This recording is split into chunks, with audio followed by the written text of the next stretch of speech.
Hello बच्चों, let's see this question. The question says at 25 degree Celsius, a 0.01 mole sample of a gas is compressed from 4.0 liter to 1 liter at constant temperature. What is the work done for the process if the external pressure is 4.0 bar? Option A 1.6 into 10 to the power 3 joules, B 8.0 into 10 to the power 2 joules, C 4.0 into 10 to the power 2 joules, and D 1.2 into 10 to the power 3 joules.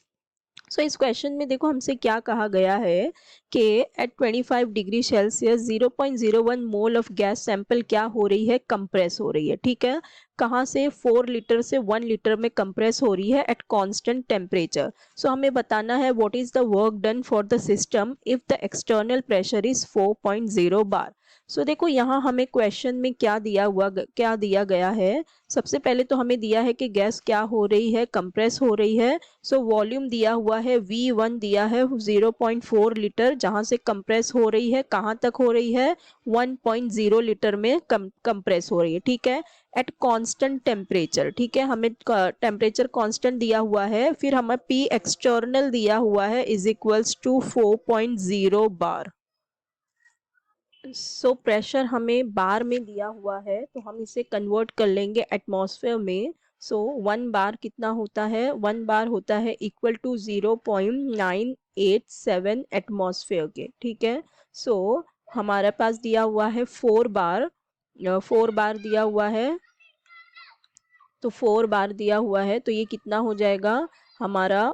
P external फिर हमें मिल जाएगा, P external is equals to 3.95 atmosphere हो जाएगा। ठीक है, ये कितना हो जाएगा? P 3.95 एटमॉस्फेयर हो जाएगा। ठीक है, ये हम हटा देते हैं यहाँ से।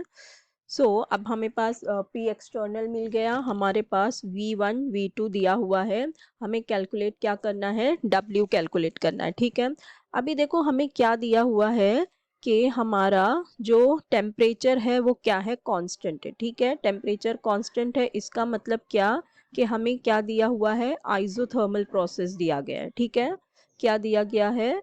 Isothermal process. तो जो हमारा प्रोसेस है ये कौन सा है? आइसोथर्मल है। अब हम क्या कर लेते हैं, हमें वर्क डन कैलकुलेट करना है, तो वर्क डन का फॉर्मूला क्या होता है? -P external into delta V। ठीक है, सो ये क्या हो जाएगा हमारा?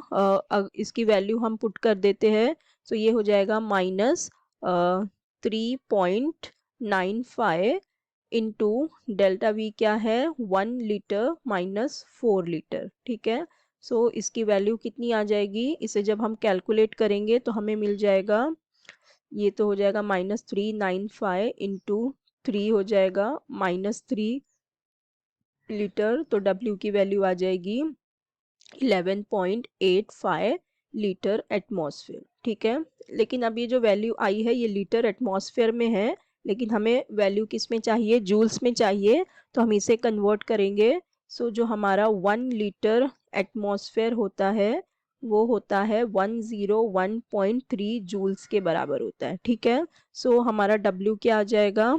11.85,